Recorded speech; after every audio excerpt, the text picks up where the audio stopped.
اس کے ماتھے پر کئی بل پڑے تھے۔ اس کا ایک اکلوتا بیٹا، اس کا خیال آتے ہی اس نے فوراً ہاسٹل فون لگایا اور پرنسپل سے انکوائری لی، تو انہوں نے بتایا کہ البرٹو کی کال آئی تھی کہ وہ اپنے فرینڈ کو بھیج رہا ہے جارج کی سیفٹی کے لیے۔ میں نے سب کچھ اس سے کلیئر کر کے جارج کو بھیج دیا، کیونکہ روٹھا کی غیر موجودگی میں البرٹو اس کا گارڈین تھا۔ پسینے کی بوندیں اس کے چہرے کو تر کر رہی تھی۔ وہ کیا کرتا؟ آنکھوں کے آگے اندھیرا چھانے لگا تھا۔ فون بند کرنے کے بعد وہ زمین پر اکڑو بیٹھا، اپنے دونوں ہاتھوں سے اپنا سر تھامتا چیخنے لگا۔ اگر وہ وہاں نہ گیا تو وہ درندے اس کے معصوم بچے کو بے دردی سے قتل کر دیں گے۔ نہ وہ کسی کی مدد لے سکتا تھا، نہ ہی کسی کو بتا سکتا تھا۔ موت تو اس کی آج آنی تھی، پر اس بات کی کیا گارنٹی تھی کہ وہ لوگ جارج کو چھوڑ دیں؟ وہ بری طرح پھنس چکا تھا۔ اس نے ایک نظر گھڑی پر ڈالی، پھر بھاگتا ہوا گاڑی تک آیا اور فل سپیڈ میں گاڑی بھگانی شروع کر دی۔ البرٹو کی ساری انتڑیاں باہر آ چکی تھی۔ وہ اس کا دل، گردے اور جو بھی ضروری تھا وہ اسے نکال چکا تھا۔ ایک گارڈ اندر آتے گویا ہوا، باس وہ بچہ آ گیا ہے۔ احسن نے چہرہ اوپر کیے اسے دیکھا۔ گارڈن کی طرف لے جاؤ اسے، اس کا باپ آتا ہی ہوگا۔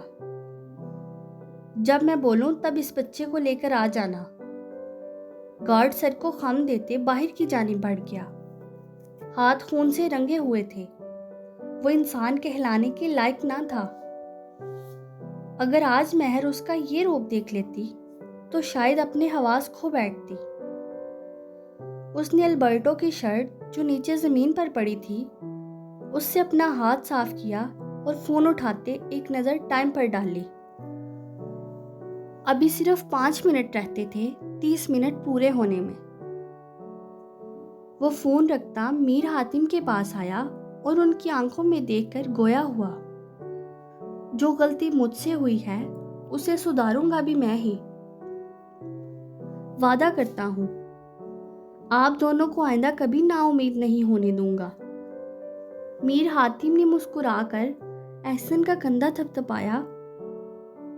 یہ وہی کندھا تھا جو کچھ دیر پہلے تک میر حاتم نے بری طرح دبوچا تھا۔ احسن کو ایک حیوان اور درندے میں تبدیل کرنے والے میر حاتم ہی تھے۔ وہ آ گیا ہے۔ ایک گارڈ نے اندر آتے روٹھا کی آمد کی خبر دی۔ فاروق نے اسے اندر لانے کا حکم دیا۔ وہ اپنی موت کے منہ میں خود چل کر آیا تھا۔ روٹھا کی تلاشی گیٹ پر ہی لے لی گئی۔ ہاتھ باندھ دیے گئے تھے۔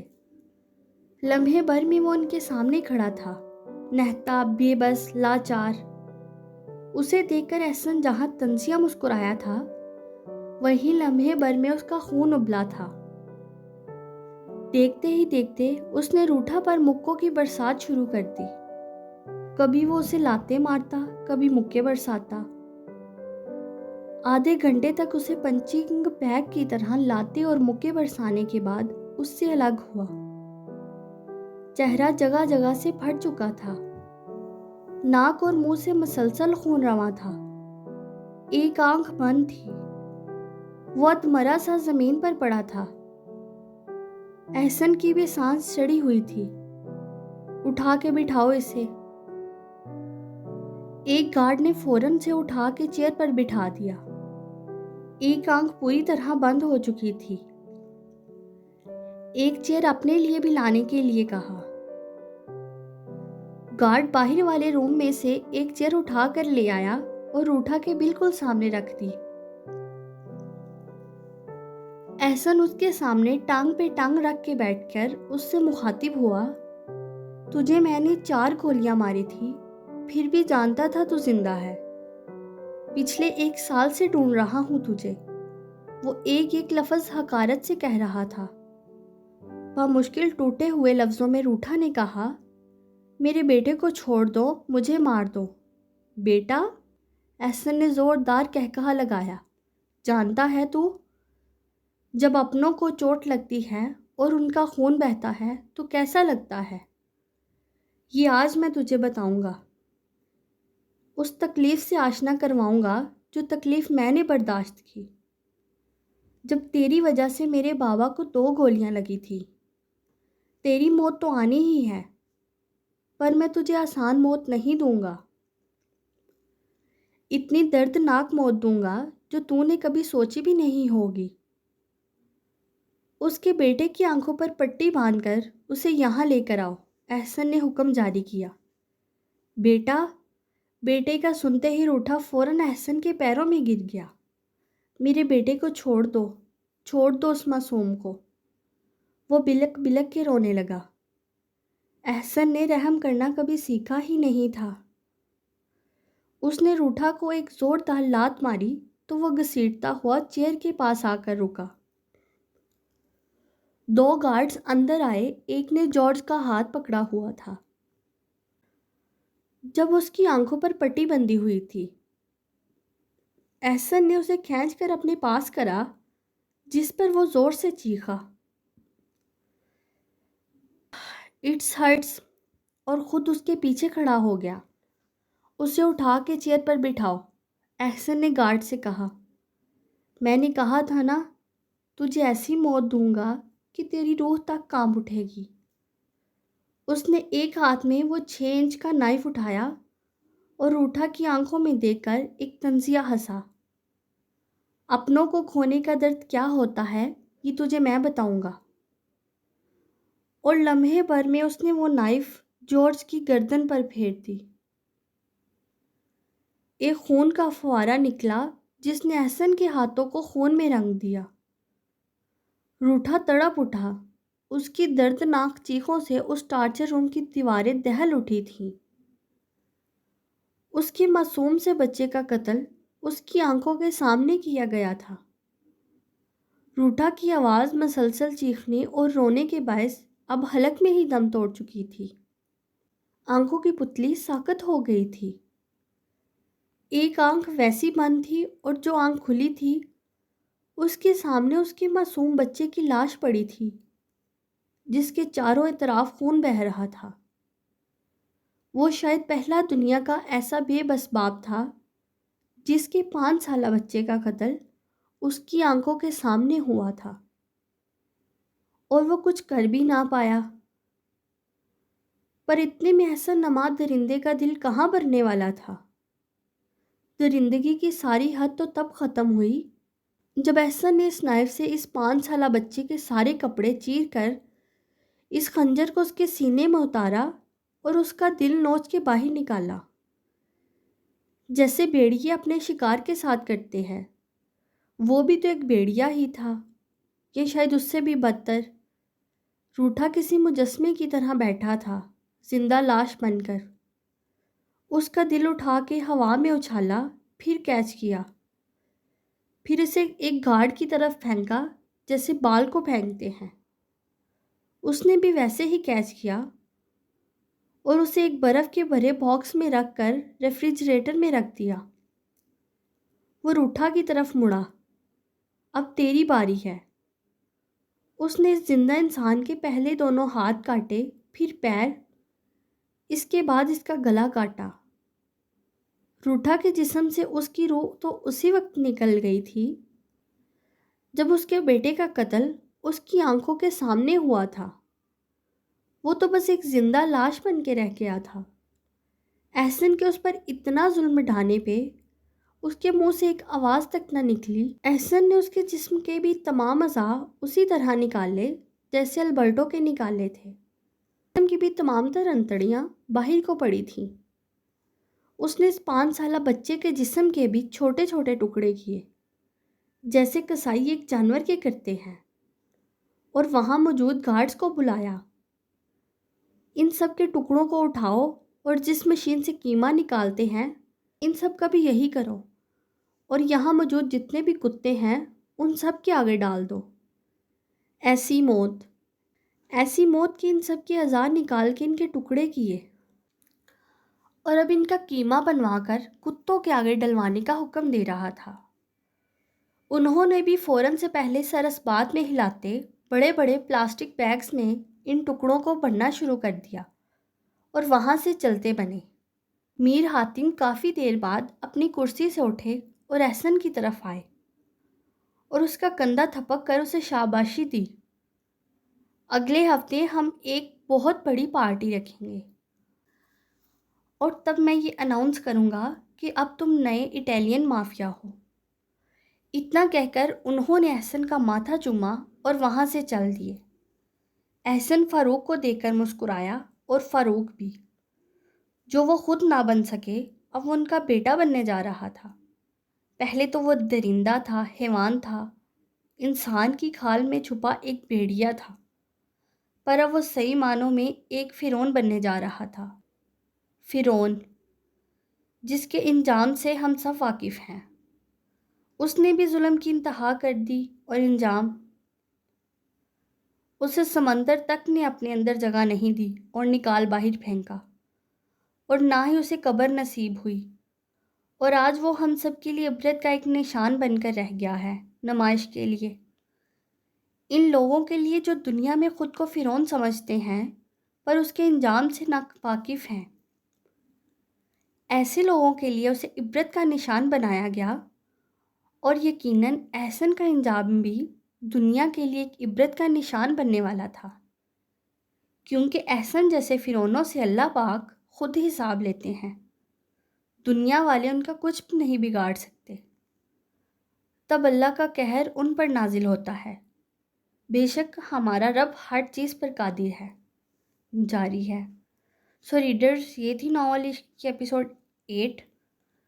مجھے پتا ہے کچھ لوگوں کا مجھے قتل کرنے کا دل چاہ رہا ہوگا ایپیسوڈ پڑھ کے، کچھ لوگوں کو ایپیسوڈ پسند نہیں آئی ہوگی، پر یہ ناول کا ایک بہت امپورٹنٹ پارٹ ہے جسے لکھنا میرے لیے بالکل بھی آسان نہ تھا، جسے میں نے اپنی ناول میں لکھا ہے۔ امید کرتی ہوں آپ اسے سمجھیں گے اور ناول کو ناول کی طرح ہی لیں گے۔ اپنا ریویو دینا مت بھولیے گا۔ میں شدت سے آپ لوگوں کے کمنٹس کا ویٹ کروں گی۔ لائک اینڈ سبسکرائب کرنا مت بھولیے گا۔ امید کرتی ہوں آپ سب کو ایپیسوڈ پسند آئی ہوگی۔ آپ سب کے سپورٹ کی بہت ضرورت ہے۔ دعاؤں میں یاد رکھیے گا۔ آپ کی رائٹر حدیقہ خان۔